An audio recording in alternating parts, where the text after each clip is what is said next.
ሂራይ አንድ ጥያቄ ልጠይቅሽ። ጠይቀኝ። ሂራይ መጽሐፍ በአእምሮ ታነቢያለሽ የተባልሽው አንቺ ነሽ? አዎ እኔ ነኝ። አሁን ታነቢያለሽ? አነባለሁ። ምዕራፍ 1 ቁጥር 1 በጌታ በኢየሱስ ስም አነባለሁ። ቶሎ ይሆን ዘንድ የሚገባውን ነገር ለባሪያዎቹ ያሳይ ዘንድ እግዚአብሔር ለኢየሱስ ክርስቶስ የሰጠው በእርሱም የተገለጠው ይህ ነው። ኢየሱስም በመልአኩ ልኮ ለባሪያው ለዮሐንስ አመለከተ። እርሱም ስለ እግዚአብሔር ቃልና ስለ ኢየሱስ ክርስቶስ ምስክር ላየውም ሁሉ መሰከረ። ዘመኑ ቀርቧልና የሚያነባውን የትንቢቱን ቃል የሚሰሙትና በውስጡ የተጻፈውን የሚጠብቁት ብፁዓን ናቸው።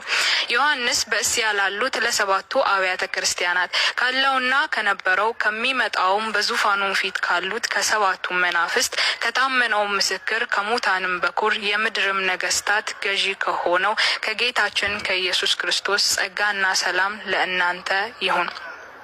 ለወደደን ከኃጢአታችንም በደሙ ላጠበን መንግስትም ለአምላኩና ለአባቱ ካህናት እንድንሆን ላደረገ ለእርሱ ከዘላለም እስከ ዘላለም ድረስ ክብርና ኃይል ይሁን። እነሆ ከደመና ጋር ይመጣል፣ ዓይንም ሁሉ የወጉት ያዩታል፣ የምድርም ወገኖች ሁሉ ስለ እርሱ ዋይ ዋይ ይላሉ። አዎን አሜን። ያለውና የነበረው የሚመጣውም ሁሉንም የሚገዛ ጌታ አምላክ አልፋና ኦሜጋ እኔ ነኝ ይላል። እኔም ወንድማችሁ የሆንሁ ከእናንተም ጋር አብሬ መከራውንና መንግስቱን የኢየሱስንም ትዕግስት የምካፈል ዮሐንስ ስለ እግዚአብሔር ቃልና ስለ ኢየሱስ ምስክር ፍጥሞ በምትባል ደሴት ነበርሁ። በጌታም ቀን በመንፈስ ነበርሁ። በኋላይም የመለከትን ድምጽ የሚመስለውን ታላቅ ድምጽ ሰማሁ።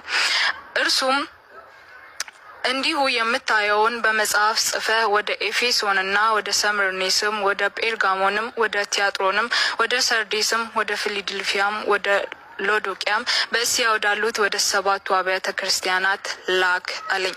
የሚናገረኝንም ድምጽ ለማየት ዘወር አልሁ። ዘወርም ብዬ 7 የወርቅ መቅረዞችን አየሁ።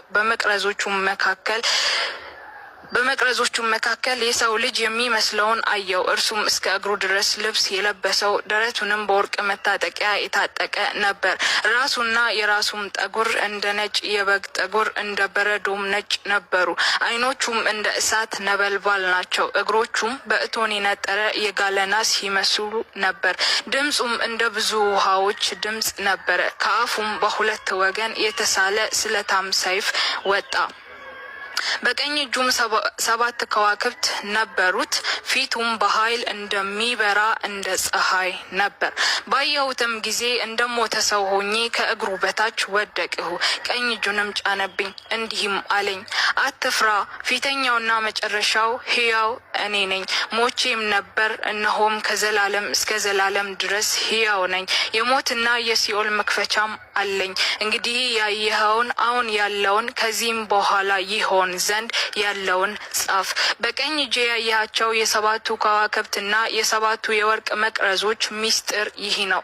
7ቱም ከዋክብት የሰባቱ አብያተ ክርስቲያናት መላእክት ናቸው። 7ቱም የወርቅ መቅረዞች 7ቱ አብያተ ክርስቲያናት ናቸው።